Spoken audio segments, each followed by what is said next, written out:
Hello guys, welcome back to my YouTube channel Tuk Tuk and mamma's time. आज हम बात करेंगे कुछ ऐसे टॉपिक के बारे में जैसे कि अभी मैं फेस कर रही हूँ, बेबी वैक्सीनेशन के बारे में। एज अ न्यू मॉम मैंने बहुत दिक्कत फेस की थी। मुझे कुछ आइडिया नहीं था कि बेबी वैक्सीन जब लगवाते हैं तो उसके बाद उसका केयर कैसे करना पड़ता है। मगर अब मैं थोड़ी एक्सपीरियंस हो चुकी हूँ, तो अब मैं आपके साथ ये शेयर करूँगी कि आपको कैसे डील करना है अगर आप भी न्यू मॉम हैं और वैक्सीनेशन प्रॉब्लम को आप फेस कर रही हैं। तो चलिए शुरू करते हैं आज की वीडियो। वैक्सीनेशन बहुत इंपॉर्टेंट होता है बेबी के लिए। ये बहुत सारी बीमारियों से बचाता है हमारे बेबी को। तो हमें ये तो बहुत ज़रूरी है कि हर एक वैक्सीनेशन अपने बेबी को सही टाइम पे लगाएं। कोई भी वैक्सीन को स्किप ना करें। मगर जो वैक्सीन लग जाती है फिर उसके बाद की जो प्रॉब्लम होती है, जो बेबी को दर्द होता है, स्वेलिंग होती है, लालपन आता है, फीवर आता है, उसको आप कैसे डील कर सकते हैं। आप कैसे डील करें कि बेबी ज़्यादा रोए ना, उसको ज़्यादा दिक्कत ना हो। तो आज मैं ये बताऊँगी कि आपको सबसे पहले ये ध्यान रखना है, जब भी आप वैक्सीनेशन के लिए बेबी को लेके जाएं तो खाली पेट लेके ना जाएं। बेबी को अच्छे से फीड करवा के ले जाएं। बेबी अगर खाली पेट रहता है और ऐसी वैक्सीनेशन लगाने जाता है तो बहुत ज़्यादा क्रैंकी हो जाता है, बहुत ज़्यादा फंसी हो जाता है, बहुत ज़्यादा रोता है।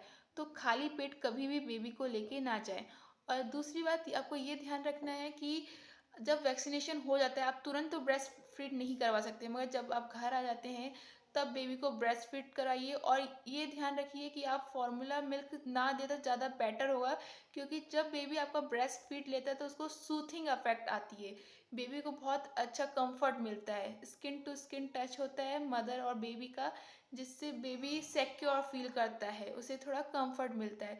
तो हो सके तो जब भी वैक्सीनेशन करवाएं आप तो ब्रेस्ट फीड करवाएं।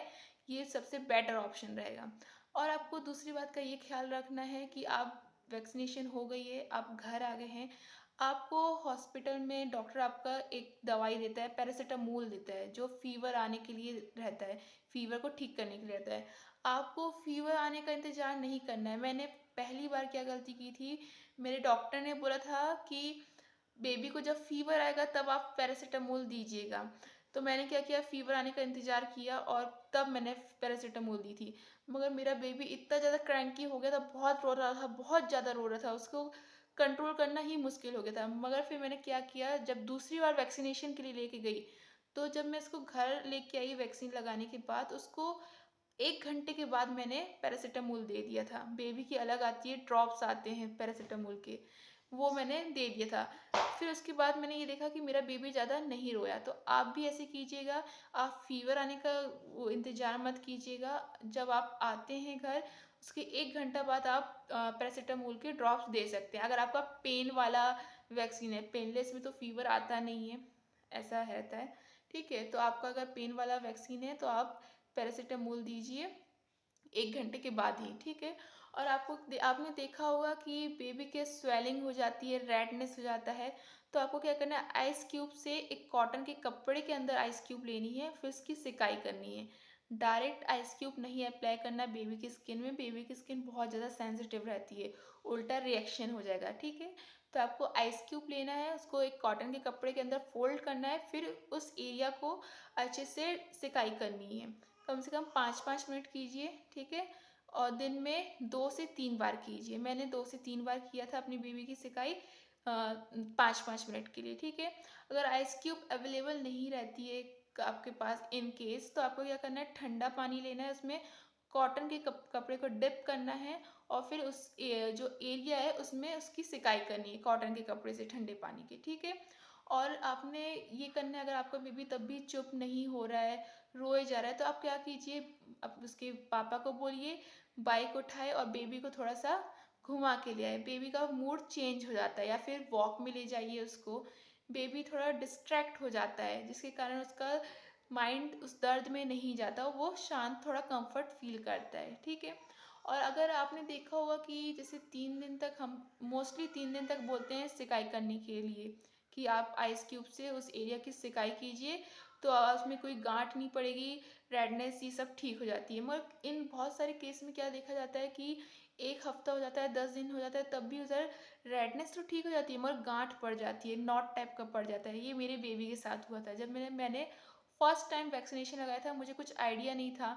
मैंने सिकाई तो की थी मगर मेरी बेबी का गांठ पड़ गया था। वो 20 दिन हो गया था, ठीक ही नहीं हुआ था।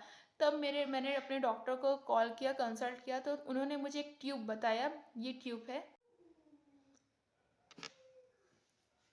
तो मेरे डॉक्टर ने रिकमेंड किया था एक ट्यूब, उस ट्यूब को लगाना है जिससे उसकी जो नॉट रहती है, जो गांठ रहती है, वो डिज़ोल्व हो जाती है। ये रहा वो ट्यूब, ये आता है, थ्रोम्बोफोब है, आपको दिख जाइए, स्क्रीन में दिखा रही हूँ मैं, थ्रोम्बोफोब। तो ये ट्यूब 20 ग्राम का है, 130 रुपीज़ का आता है, बहुत इफेक्टिव है ये कम से कम 7 दिन के अंदर अपना रिजल्ट दिखा देता है। मेरी बेबी बहुत ज़्यादा परेशान थी, इतनी मोटी गांठ हो गई थी उसके पैर में, थाई में, जो पेंटावेलेंट वैक्सीन लगती है उसके बाद हुआ था। बाकी वैक्सीन में तो कुछ प्रॉब्लम नहीं आई थी, मगर पेंटावेलेंट वैक्सीन में इतनी मोटी गांठ पड़ गई थी। 20 दिन हो गया था, ठीक नहीं हुआ था, बर्फ़ की सिकाई करने के बाद भी। तब भी मेरे डॉक्टर ने रिकमेंड किया था, अगर आपका बर्फ़ की सिकाई के बाद अगर ठीक हो जा रहा है तो ये ट्यूब की ज़रूरत नहीं है। अगर आपको 20 दिन हो गए, 25 दिन हो गए, तब भी ठीक नहीं हो रहा है, तभी आप ये ट्यूब ले सकते हैं। बहुत अच्छा ट्यूब है, 1 हफ्ते के अंदर आपको रिजल्ट दिखा देगा। दिन में 2 बार लगाना है, मसाज नहीं करना है, मलना नहीं है इस ट्यूब को, उस एरिया में सिर्फ ऐसे सेपरेट कर देना है और छोड़ देना है, ठीक है, दिन में 2 बार। ये बहुत अच्छा है। तो आप, आई होप आप सब समझ गए होंगे कि आपको अपनी बेबी की कैसे केयर करनी है आफ्टर वैक्सीनेशन। अगर आपको मेरी वीडियो पसंद आए तो प्लीज़ लाइक करें, सब्सक्राइब करें एंड शेयर करें। Thank you for watching my video.